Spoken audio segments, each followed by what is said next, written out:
میدان میں جو حسن، میدان میں جو حسن، میدان میں حر شاہ پہ قربان ہوا، میدان میں جو حر شاہ پہ قربان ہوا، فردوس میں زہرا کا وہ مہمان ہوا، کہتی تھی یہی دیکھ کے منہ اس کا بطول، زہرا پہ یہ حر تیرا احسان ہوا۔ اور اب دعوت خطاب، آپ سے گزارش ہے کہ ذرا آگے آگے تشریف لے آئے تاکہ آنے والوں کو زحمت نہ ہو۔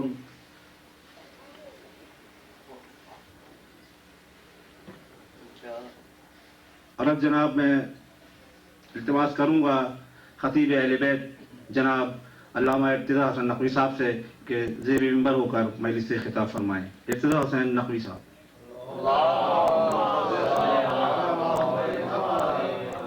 بر محمد و آل محمد صلوات۔ بار دیگر صلوات۔ نعرہ حیدری۔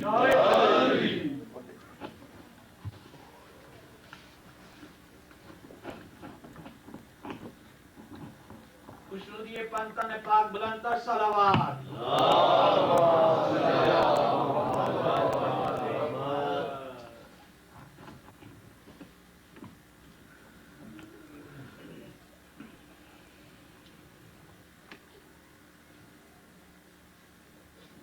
اعوذ باللہ السمیع العلیم من الشیطان اللعین الرجیم، بسم اللہ الرحمن الرحیم،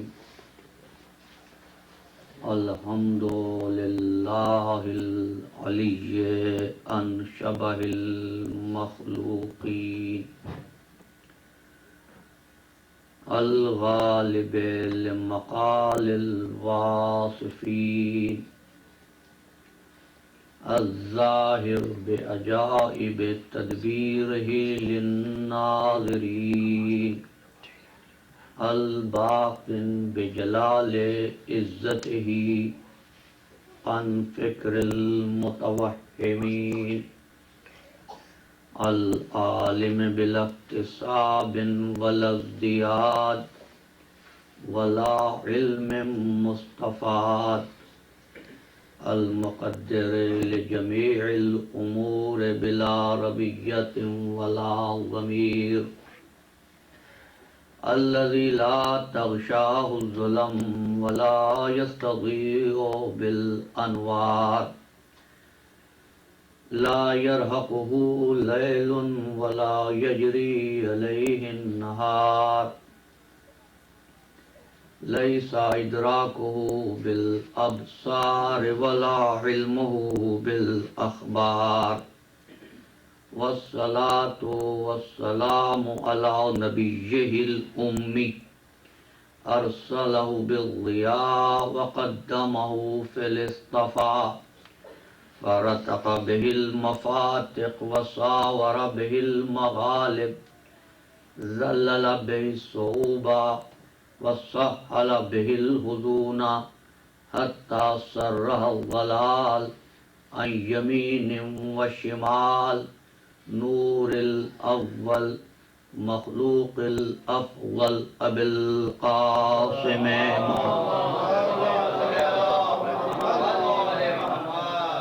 وأهل بيت الطيبين الطاهرين المعصومين المظلومين، الذين أذهب الله عنهم الرجس وطهرهم تطهيرا۔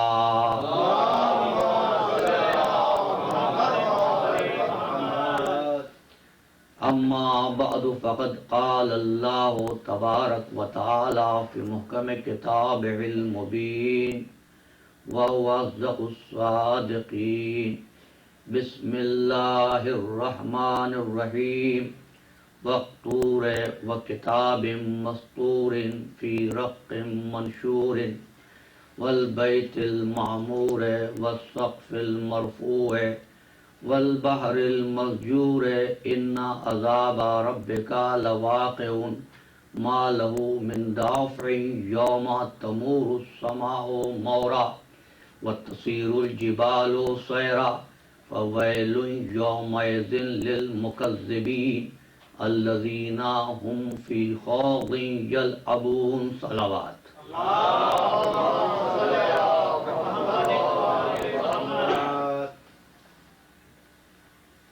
انسانیت اور ارتباط عالم کے عنوان پر جو گفتگو کی جا رہی ہے اس پر یہ اصرار نہیں ہے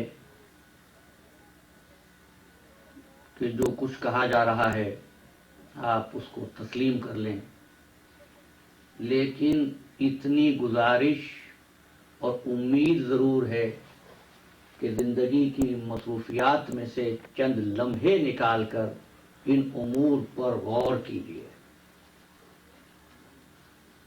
کہ انسان دنیا میں آزاد پیدا کیا گیا. پروردگار عالم نے انسان کو آزاد بنایا. انسان اپنے لیے بقا کو پسند کرتا ہے اور آزادی کو اختیار کرتا ہے.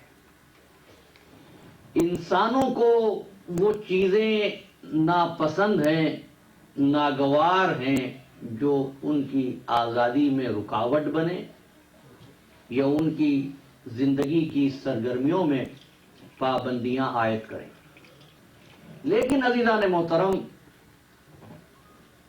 انسان کسی فرد کا نام نہیں ہے، اسی لیے ہمارے عنوان میں لفظ انسان نہیں انسانیت ہے کہ انسان ایک نوع کا نام ہے، بنی نوع انسان. آزادی ایک انسان کی ضرورت نہیں ہے یا ایک انسان کی خواہش نہیں ہے، بلکہ تمام انسانوں کے لیے آزادی. تو اب طریقہ یہ ہے کہ یا تو ایک فرد کو آزادی دے دیجئے اور سب کو پابند کر دیجئے.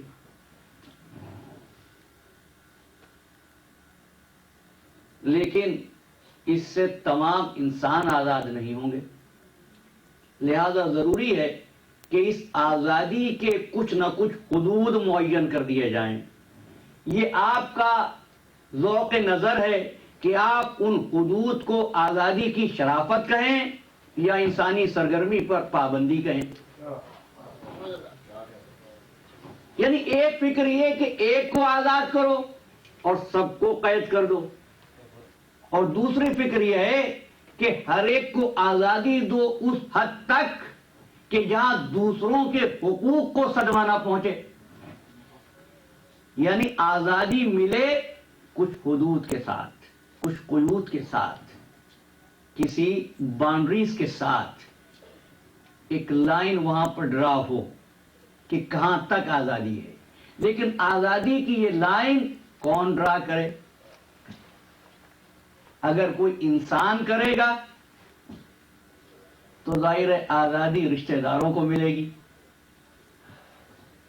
جاننے پہچاننے والوں کو ملے گی. اس لیے کہ ہر انسان ہوا و ہوس میں، خواہش آزادی میں دوسرے سے بڑھا ہوا ہے، اور انسان امپارشل نہیں ہو سکتا. انسان امپارشل نہیں ہو سکتا. لہذا انسانی آزادی کے حدود مقرر کرنا کسی انسان کے بس کی بات نہیں ہے. اب متمدن دنیا نے آواز دی کہ صاحب دنیا کی ایجادات، دنیا میں انسان اور انسانی زندگی کو فائدہ پہنچانے کی چیزیں انسانوں ہی نے تو بنائی ہیں. جب انسان انسانوں کو فیض پہنچانے کی چیزیں بنا سکتا ہے، ایجادات دنیا کے سامنے لا سکتا ہے، دوائیں بنا سکتا ہے، امراض کا علاج کر سکتا ہے، تو آزادی کے حدود انسان خود مقرر کیوں نہیں کر سکتا؟ عزیزان محترم، یاد رکھیے گا وہ سائنسدان جس نے کسی مرض کے لیے دوا دریافت کی تھی وہ اس مرض کا مریض نہیں تھا. لیکن جس آزادی کے حدود معین کر رہا ہے وہ بھی اس آزادی کا طلبگار ہے، لہذا وہاں پر اس کی جانبداری لازم ہے، اس کی غیر جانبداری مشکوک ہے۔ عزیزان محترم، اگر کسی کے ذمے آپ تقسیم طعام کا فریضہ دے دیں اور کھانا کھانے والوں میں جاننے والے بھی ہوں، احباب بھی ہوں، رشتہ دار بھی ہوں، دوست بھی ہوں اور کچھ گمنام حضرات بھی ہوں، تو مجھے کچھ کہنے کی ضرورت نہیں ہے کہ وقت میرے پاس پہلے ہی کم ہے کہ کھانا کس طرح تقسیم ہوگا۔ لہذا چاہیے کہ مرکز تقسیم آزادی ایک ایسی ذات ہو جو کسی رنگ کی نہ ہو، جو کسی نسل کی نہ ہو، جو کسی ملک کی نہ ہو، جو کسی خاندان کی نہ ہو۔ ایسی ذات اس کائنات میں سوائے خداوند لم یزل ولا جلال کے اور کوئی نہیں۔ اگر انسانیت آج یہ بات طے کر لے کہ ہم آزادی کو اس کے بنائے ہوئے حدود میں پائیں گے، اس کے مقرر کیے ہوئے حدود سے مستفیض ہوں گے، تو دنیا کے مسئلے حل ہو سکتے ہیں۔ اور مسلمانوں کو خود تجربہ ہے اس بات کا کہ جس جس چیز کو انہوں نے اللہ کی طرف سے لیا ہے، توجہ، جس جس چیز کو اللہ کی طرف سے لیا ہے اس میں کبھی اختلاف نہیں ہوا، اس میں کبھی دو رائے نہیں ہوئی۔ بھائی قبلے کو مانا تھا اللہ کی طرف سے، آج تک دو قبلے نہیں ہوئے۔ کتاب کو مانا تھا اللہ کی طرف سے، آج تک دو کتابیں نہیں ہوئی۔ رسول کو مانا تھا اللہ کی طرف سے، آج تک رسالت پہ اختلاف نہیں ہوا۔ ہم نے قیامت کو مانا تھا اللہ کی طرف سے، آج تک قیامت پہ اختلاف نہیں ہوا۔ عزیزو، اسی طرح اگر خلافت کو بھی اللہ کی طرف سے مان لیا ہوتا،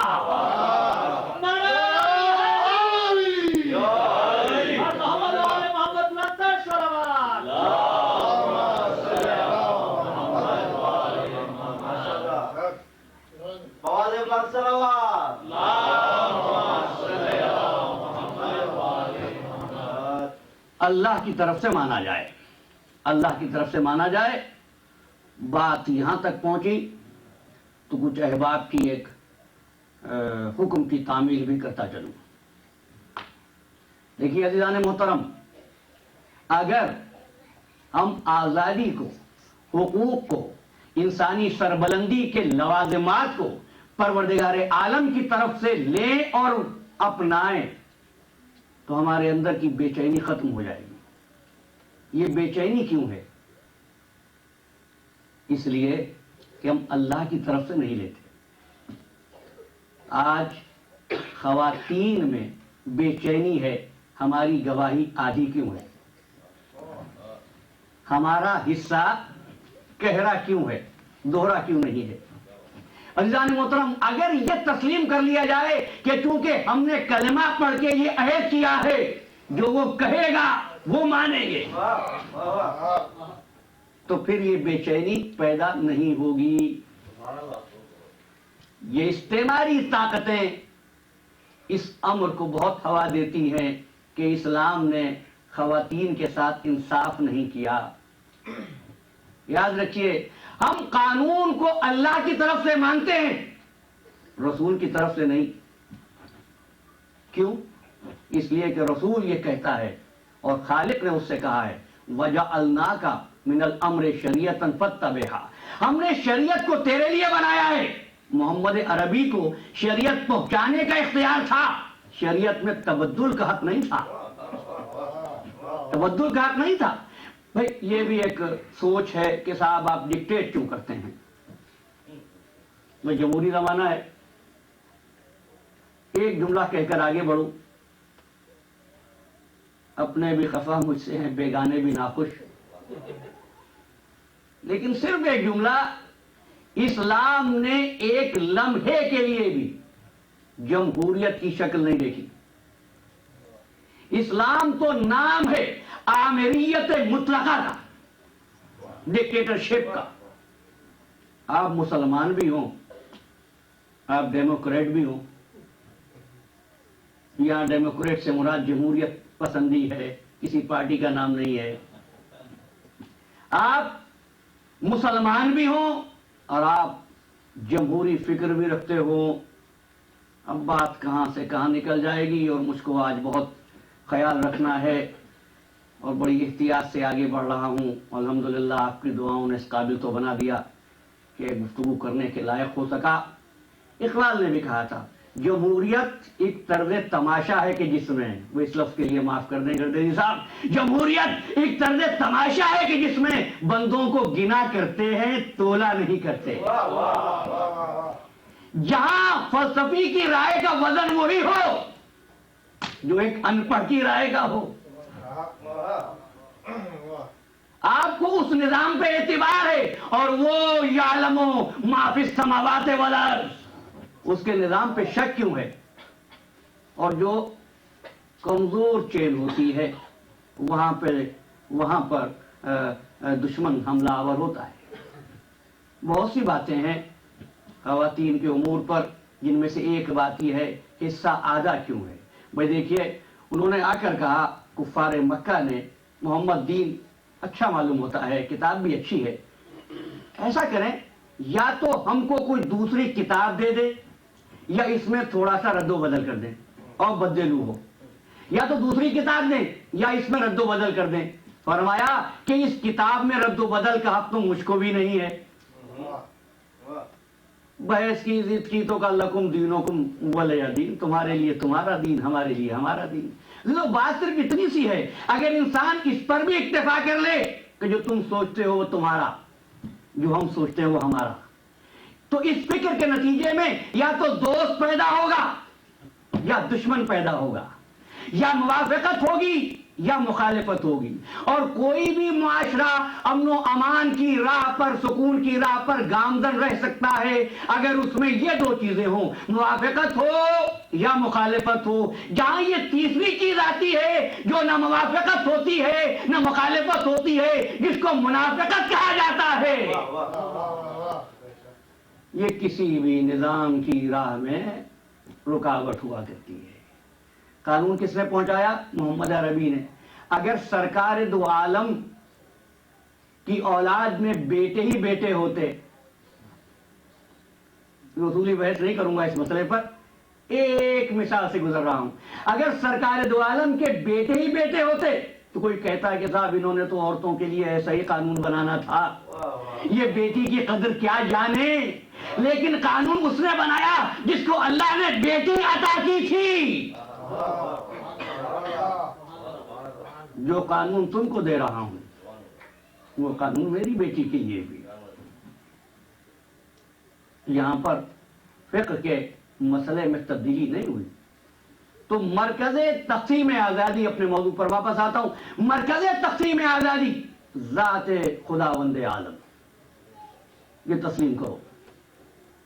یہاں سے انسانیت اس قابل ہو سکے گی کہ دوسروں سے کمیونیکیٹ کر سکے. کیا کروں، ارتقاء میں کچھ ایسی منزلیں طے کی ہیں. شاید کبھی میں نے کہا تھا کبھی چراغ تلے اندھیرا ہوتا تھا، آج چراغ کے اوپر اندھیرا ہوتا ہے. میں اتنے روز سے آپ کی خدمت میں انسانیت اور ارتباط عالم کے عنوان پر گفتگو کر رہا ہوں، تاہم کچھ احباب نے پھر بھی پوچھا ارتباط کا مطلب کیا ہے. اب کمیونیکیشن کہنے کے بعد یہ مسئلہ حل ہو جائے گا. اب اپنی زبان کو ہم اغیار کی زبانوں سے سمجھنے کے عادی ہو رہے ہیں. انسانیت اور ارتباط عالم کہ انسان ما سوائے انسان کے دوسری چیزوں سے رابطہ کس طرح کرے. اس ما سوائے انسان میں اللہ بھی، فرشتے بھی، انبیاء بھی، اولیاء بھی، اوصیاء بھی، جمادات و نباتات بھی، وحوش و طیور بھی، ان سے انسان رابطہ کرے، اس کا نام ہے ارتباط عالم. ارتباط کی پہلی منزل کہ انسان اپنے پروردگار سے کیسے رابطہ کرے. میں متصل ہو گیا اپنی گفتگو سے. انسان اپنے پروردگار سے کس طرح رابطہ پیدا کرے. پروردگار کوئی شخصیت نہیں، کوئی فلسفہ نہیں، کوئی نظریہ نہیں، ایک حقیقت مطلق، ایک حقیقت مطلق. میں آپ سے کہوں آئیے ہندو مت کے نام پر جمع ہو جائیں. لوگ کہیں گے صاحب ہمارا کیا تعلق ہندوستان سے. میں کہوں آئیے عیسیٰ کی جائے پیدائش ناصرہ کے حوالے سے ایک جگہ جمع ہو جائیں. عیسیٰ کی جائے پیدائش کا نام ناصرہ یا ناصریہ ہے، اسی نسبت سے ان کو نصارہ کہا جاتا ہے۔ آپ کہیں گے ہمارا کیا تعلق؟ لیکن کسی بھی مجمع میں، کسی بھی ملک میں آپ کہیں گے وہ لوگ آ جائیں جو اللہ کے بندے ہیں، فرار کی کوئی گنجائش نہیں ہے۔ لیکن پھر بھی اللہ سے رابطہ کیسے ہو؟ اللہ ایسی ذات، وہ بلند ہی بلند، ہم پست ہی پست، وہ واجب الوجود، ہم ممکن الوجود، ہم ساجد وہ مسجود، ہم مخلوق وہ خالق، ہم اب وہ معبود۔ نہ تو ہم اس تک جا سکتے ہیں، نہ وہ ہم تک ہماری مجبوری کی وجہ سے پہنچ سکتا ہے۔ یہی وجہ ہے عزیزان محترم کہ تاریخ کائنات میں آپ دیکھیں گے کہ لوگوں نے چھوٹا بننا یا چھوٹا ہونے کا دعویٰ نہیں کیا، خدا بننے کا دعویٰ کیا ہے۔ یہ خدا بننے کا دعویٰ کیا ہی اس لیے گیا کہ کوئی اس قابل نہیں تھا کہ خدا سے جا کے تصدیق کرتا۔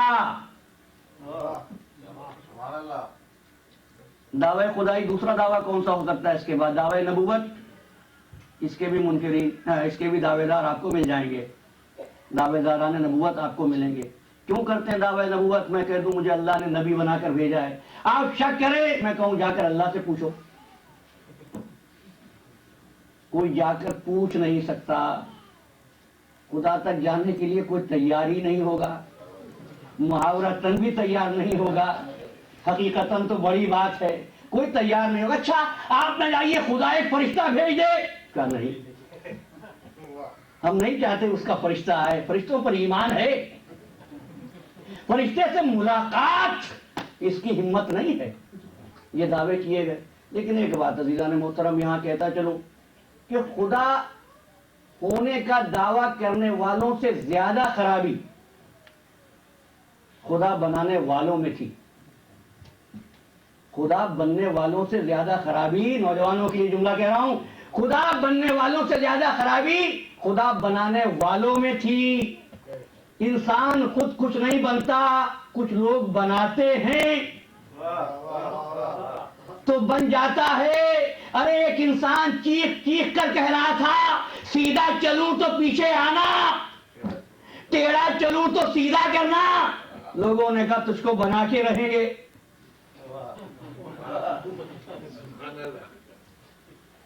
اس کی کیا خرابی تھی؟ آپ نے بنایا تھا تو بن گیا۔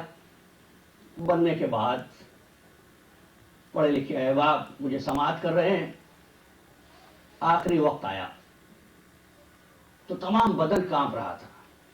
بیٹے نے کہا گھبراتے کیوں ہو بابا، تم تو ان لوگوں میں ہو، وہ اصطلاح بتانے کی ضرورت تو نہیں ہے، ان لوگوں میں ہو جن کے جنت میں جانے کی خوشخبری مخبر صادق نے دی ہے۔ کہا بیٹے کیا بات کہتے ہو؟ میں اگر قیامت میں برابر برابر بھی چھوٹ جاؤں تو بڑی بات ہے۔ کیا مطلب اس بات کا؟ وہ کہتے ہیں کہ مخبر صادق نے خبر کی ہے کہ آپ جنتی ہیں۔ وہ کہتے ہیں کیا کہتے ہو؟ اگر برابر بھی چھوٹ گیا تو بڑی بات ہے عزیزو، یا تو رسول کو مخبر صادق نہیں سمجھتے یا جانتے ہیں حدیث جعلی ہے۔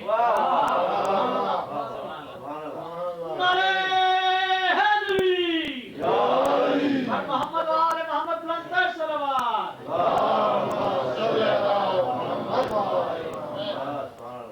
عزیزان گرامی، الحمدللہ گفتگو کا بار کچھ کم ہوا، خدائی کے دعوے کیے، لیکن خدائی کے دعوے کرنے والوں کو بھی بڑی اہم منزل، خدائی کا دعویٰ کرنے والوں کو بھی کبھی کبھی خالق حقیقی کے پاس آنا ہی پڑا۔ وہ ایک آدمی آ گیا انگور کا خوشہ لے کر فرعون کے پاس، تو خدا ہے؟ ہاں بھائی خدا ہوں، اس کو سونے کا بنا دے۔ کا چھوڑ کے چلا جا، بنا دوں گا۔ یہ کن فیکون والا خدا تو نہیں ہے نا؟ کا چھوڑ کے چلا جا، بنا دوں گا۔ چھوڑ گیا، وہ چلا گیا۔ اب رات کو بیٹھ گیا سر پکڑ کر کہ اگر یہ سونے کا خوشہ نہیں بنتا تو دعویٰ باطل. بن اس لیے نہیں سکتا کہ بنا نہیں سکتا میں خدا نہیں. جب پریشان بیٹھا تھا, اب بسم اللہ کے فضائل پر یہ نقطہ آپ کو یاد رہ جائے, بیٹھا تھا کہ ابلیس آ گیا. کیا بات ہے, کیا بات ہے؟ کہا یہ مشکل آن پڑی ہے. وہ کہتے ہیں اس کو بنا دے سونے کا. سونے کا کیسے بناؤ؟ کہا بس اتنی سی بات پر گھبرا گیا, اتنی سی بات پر گھبرا گیا. ارے بسم اللہ الرحمن الرحیم پڑھ کر پھونک دے, یہ سونے کا ہو جائے گا. کہا اس قدر یقین ہے, اس قدر ایمان ہے؟ کہا کہ ہاں, کر کے تو دیکھ.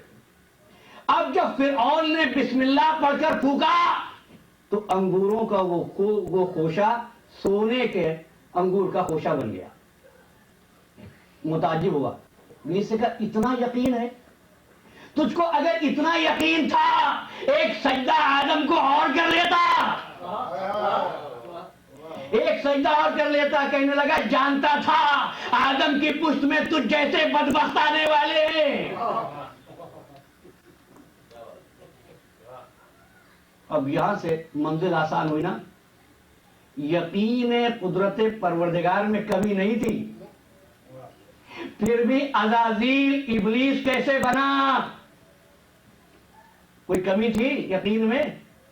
یہ سب خداؤں کو گائیڈ کر رہا تھا, کمی نہیں تھی, پھر بھی ابلیس بن گیا. اس کا مطلب یہ ہے یقین خواہ کتنا ہی ہو, اگر خلیفۃ اللہ کا احترام نہیں ہے تو پھر ابلیسیت ہی ابلیسیت ہے.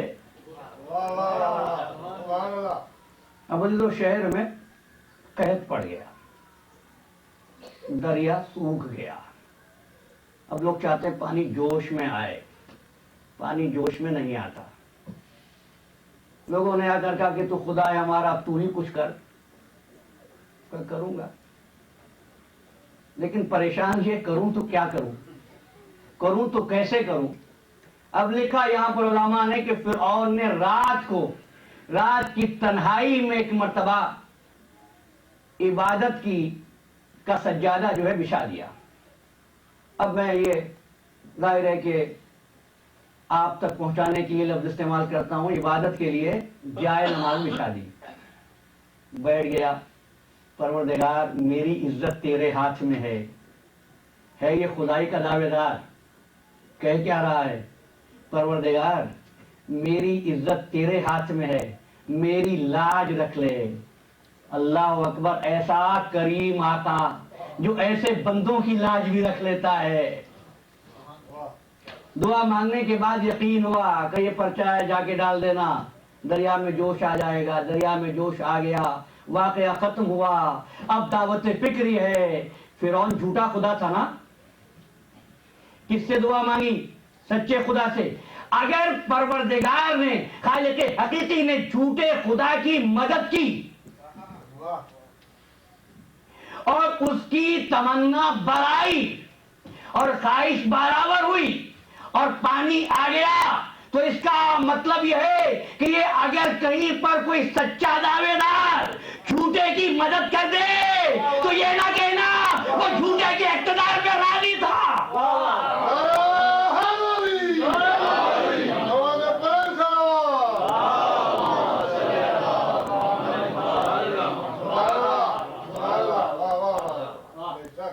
پروردگار یہ جھوٹا دعویٰ کر رہا ہے, تو اس کی مدد کرتا ہے. کہ کرتا رہے, میرا تو کام ہی لوگوں کو عطا کرنا ہے.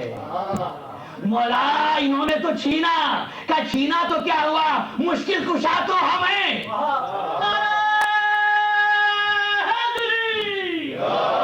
چمن چمن گلی گلی, چمن چمن گلی گلی, نعرہ حیدری اور محمد آل محمد بلند صلوات.